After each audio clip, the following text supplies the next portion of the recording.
Hi Booktube and welcome to a new video. This is a recent reads for 7 or 8 books. The 20 Days of Turin by Giorgio di Maria, translated by, from the Italian, by Raymond Glazov. Dr. No, Perceval Everett's new book. Being Dead by Jim Crace. Antonio Tabucchi, Pereira Maintains, translated from the Italian by Patrick Crea, C-R-E-A-G-H. The Seven Moons of Maali, Almeida, the Booker Prize winner for this year from Sri Lanka. I assume it was written in English and not translated. Yeah, it looks that way. Louise Glück, The Seven Ages poetry collection. Rosemary, Tonks, British poet from the 60s, Bedouin of the London Evening. Two poetry collections which have been out of print for years, released in this one edition. And finally, Edouard, Levé, Suicide, translated by Jan Stain. I'm going to start with 20 Days of Turin. Note that's 20 days of, not 20 days in. And what a real unexpected treat this was. Written in 1978, a time of huge turmoil in Italian society with right-wing terrorism, left-wing terrorism, the Masons, P2 scandal, all that sort of stuff. And this book is an allegory for that in some ways. Set in Turin, 10 years before the opening of this book, there were a series of massacres at night in the street of Turin citizens. And the protagonist, who is a journalist, 10 years later decides he's going to reopen his investigation of what was basically hushed up at the time. And what we get is a real sense of a city in a way that I don't think I've come across. It's not just its architecture and its public art, but also somehow the lives of the citizens are conveyed, because there is an initiative in Turin whereby they would set up a library for the common folk, so there would be no sort of published printed books admitted to this library. It would be purely invitations to the citizens to submit their own work, more sort of journals and diaries and chronicles rather than sort of works of fiction, but that would get in as well. And what we get, and we get this through the investigation of the protagonist, is people basically confessing their darkest sins or their deepest, darkest desires. It's basically a cauldron of peccadillos, and it somehow sort of transpires in the journalist's mind that the city has sort of revealed itself, revealed its dark side, and that this unleashes the terror for which it pays for in human blood. And the reason that he comes to these types of ideas is because the people who are massacred at night are all insomniacs, and he reckons that they're insomniacs because they've contributed to this library and know that other people will read about their darkest secrets, and they're finding that hard to live with, and they're the ones who get wiped out. Now, I don't want to say about the agency which causes these massacres. I mean, it's never sort of 100% revealed what that agency is, but there may be a supernatural element to it. It may be a religious element, a sort of paying off of sinners by murdering them. But it's really, really done, really, really well done. It's very elegantly and simply written, and yet it's a real page turner. I just thought this was, as I say, an unexpected delight. 5 stars. And on to Dr. No by Perceval Everett. Now, I've read 7 or 8 other of Everett's books, including The Inestimable The Trees, which was on the Booker's shortlist. This is not one of his best, I have to say. There are 2 Dr. No's, effectively, in this novel. The first is a sort of James Bond type supervillain who basically believes that if he robs Fort Knox, he won't find gold. There'll be nothing there. It's all a hoax. It's all a conspiracy. And he's very taken with conspiracies, which is very de mode. And the second Dr. No is someone he recruits as his sidekick, who is a professor in a university of nothing. He researches into nothing, not zero, but nil, null, nillity. What is the meaning of nothing? And just like infinity, it's impossible to define. And he has a colleague, a female colleague, who's a mathematician, whose specialist subject is topography, and they are both on the autism scale. And I think that's slightly problematic in that there is always an element of laughing at them as well as laughing with them, because although they're given some great lines, I mean, Everett writes literary fiction but with lashings of humour, as you'll see if you've read The Trees. That's in here too, but it's a little near the knuckle, I feel, about how he treats these two characters. And they go on this, you know, they get sort of sucked into this supervillain's plans to rob Fort Knox, and that's it really. It's a bit silly, it's a bit too James Bondy trope, which I'm not that interested in. There are some nice moments, some nice writing, some nice gags, there's some nice interplay between the two academics.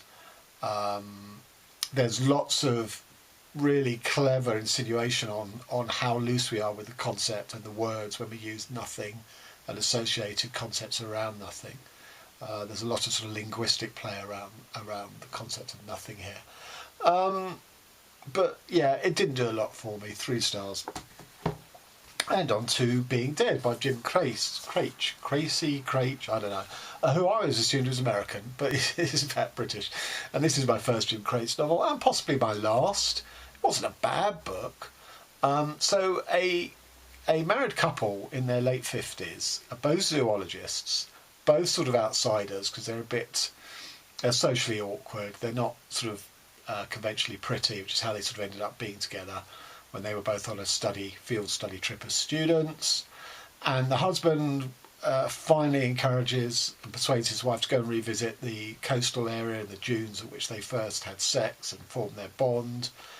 And they go there, and it's very remote, cut off, and they're murdered, robbed. And their bodies are undiscovered for 5 days. It just so happened that in their death throes, his hand is wrapped around her ankle. And this is a springboard for the concept of, you know, they have this sort of deep, deep bond. It's a strange kind of love because it's not particularly physical. She's not particularly attracted to him anymore.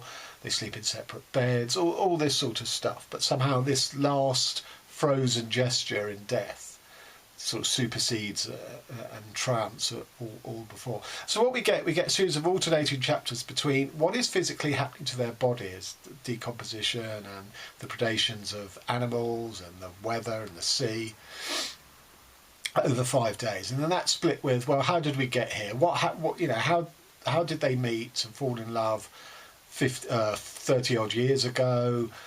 We have a couple of chapters of the daughter who's left, couldn't wait to leave home, is trying to raise them because she's been prompted by their colleagues that they haven't come into work.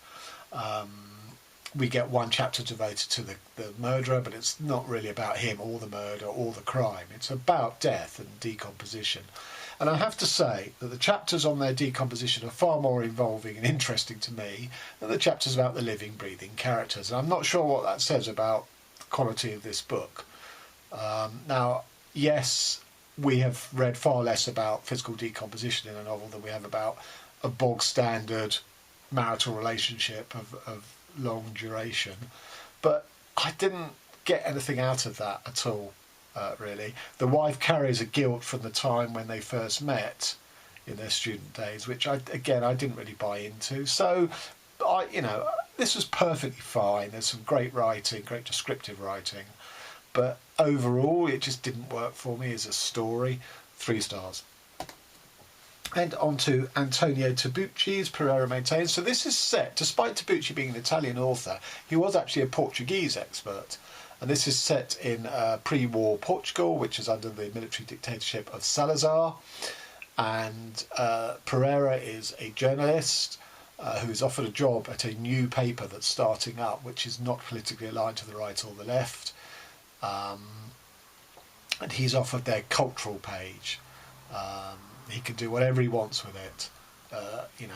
That's the lure of giving the lure of giving him the job, and so he sets about it, sort of writing articles on sort of 19th century literature. He translates 19th century French writers, but he realises one of the things about a cultural sort of cultural page in a newspaper is you have to have obituaries lined up in advance when the good and the great of art drop dead. He has, he's a one-man band because it's a new venture, so he hasn't got time to do that. So he gives a job to a young guy to do it. Now this young guy is politically committed on the left, and the first ones he turns in are just horribly political. And Pereira says, "Look, I can't publish these. I'll never get past the censors." So there's one on Lorca, who's of the left. There's one in Spain. There's one of Annunziato, who's of the right in Italy. So whoever he's doing these obituaries of, it's pretty clear what he feels about them politically.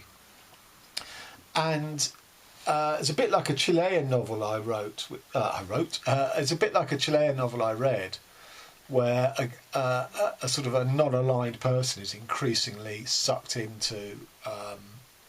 Because he's fallen in love with a revolutionary, and the revolutionary persuades him to use his house for meetings and stuff. So even though he himself is not political, he's increasingly sucked in by association. And this is similar with Pereira and this young guy. And like in that book and here, eventually Pereira has to commit to one side or the other. He has to take a stance. And I won't spoil, how that plays out. I will say it's called Pereira Maintains because quite clearly the style of this novel, because it keeps repeating Pereira's reporting of how events unfolded as Pereira Maintains. So clearly he is either being interviewed or interrogated, presumably by the military dictatorship's forces. But this is really good, very solid, very enjoyable. 4.5 stars.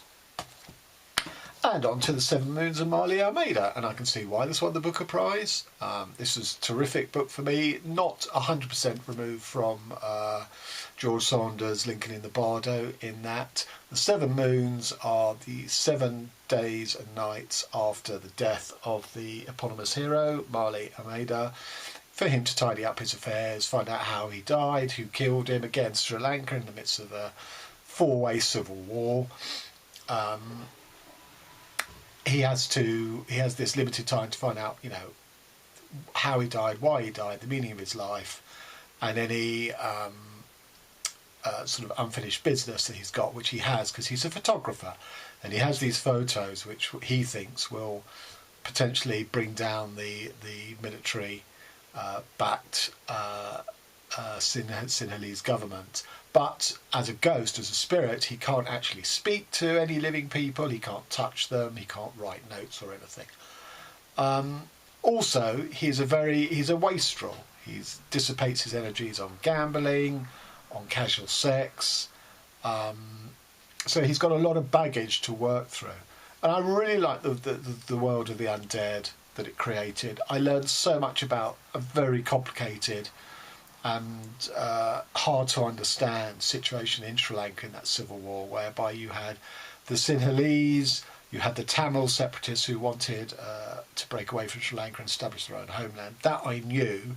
What I didn't also know was that there was the JVP, I think they were called, who were Sri Lankan communists, who were a bit like in revolutionary Spain. The anarchists wouldn't work with the Stalin communists. It was a bit like here, the JVP were enemies of the Tamils, and then you also had the Indian so-called peacekeeping forces, because they certainly didn't want communism in their back door, through their neighbours. So it really helped me understand the nature of that conflict. I knew it was brutal. There's an awful lot of description of how people have been killed written on their bodies, things like amputations and things like that. So trigger warning for that. But I just thought this was brilliantly done, very funny, and just quite poignant, really. So 5 stars. Now, Louise Gluck's The Seven Ages, my first Louise Gluck poetry collection. I have a confession to make. when I sat down to read this, I just heard that I may have found a home publishing house for my next novel. So my head was all over the place, not in terms of emotions, but in terms of thinking about stuff popping into my head. How would I do this? How's it going to work out? All that sort of stuff. So I read this and I really didn't do it justice. Didn't get my focus. So I cannot, really grade this out of 5. I need to reread it. Apologies to Ms. Glück. But I did finish, turning the pages. But as I say, how much I retained of it, I need to reread it. But here's a poetry collection that I did finish. Rosemary Tonks, Bedouin of the London Evening, which, as I said, collects together her 2 poetry collections of the 60s. And the reason that they're out to print along with all her novels is she did a Franz Kafka, that she basically turned her back on publishing and literature, renounced all her work, refused to let it be collated and republished, and she became a recluse on the south coast of England, very, very struck by visions of sort of devils and Christianity. There's a biography, a short biography in the back here, which sort of says, I knew Rosemary Tonks, I will give the real lowdown on what lay behind her sort of movement to out of society. But having read it, actually, it doesn't tell you anything that Wikipedia doesn't tell you. As to the poems themselves, they are full of fire and anger and irritation, but they're an odd mix. They're sort of, this is London of the 60s, so moving to Bohemia and the Beatles and sort of cultural upheaval, really, hippies and all of that. And she's both sort of welcoming that as a breaking out of dusty old fustian bourgeois life, but also doesn't trust it. There's a lot of, she spent part of her life before the 60s abroad in India and Pakistan and I think Kurdistan, places like this, where she had very bad experiences because she got ill, her father contracted a disease while abroad and died, and she had to come back to England. I think also her husband, same thing happened to him. So she refers to these sort of exotic places quite frequently in these books, but they seem to offer a way to break, obviously the 60s was very taken with certain sort of Eastern mysticisms and mythologies. She's also not very trusting of those as a way out, because obviously she's been snake bitten by her experiences abroad. And one of the biographical details in the back is that as part of her retreat from society, she had these family heirlooms from sort of China and Japan, which are beautiful artworks that were worth quite a bit. And she destroyed them all because she had so sort of nailed her flag to Christianity that anything outside Christianity was the work of the devil. And then the next stage of that was treating her own workers in that way. So she's ambivalent, but about sort of foreign elements, but also stultifying bourgeois life, and yet the chance to break out of stultifying life. And when I say she's ambivalent, it's not she's left paralysed by it. No, she finds language to, as I say, there's sort of fire and passion. So I was really impressed with these. I would quite like to track down one of her novels and read them, but they are still out of print as far as I can tell. But, this is pretty good, 4 stars. And finally, Edouard Levé's Suicide, which I saw travel through stories extolling the virtues of, and my God, he was right. This is so up my street, it isn't true. So it's in the second person, where the narrator is addressing a friend who's committed suicide. And so therefore everything is you, because he is sort of trying to interpret the guy's life, how he got to that point, all that sort of stuff. But for me, the interesting thing is there's so much detail there that it's almost as if it's actually the dead person ahead of his suicide projecting the likely fallout and consequences and how people would feel about it. And I'll come back to why I feel that. So the suicide is staged whereby he and his wife are off to play tennis. He tells his wife he's forgotten his racket and he's to go back in the house to get it, goes into the basement, puts a shotgun in his mouth, kills himself. and he's left a comic book on the table, open at a page in which presumably there's a speech bubble which echoes what lies behind this. It's his suicide note, effectively.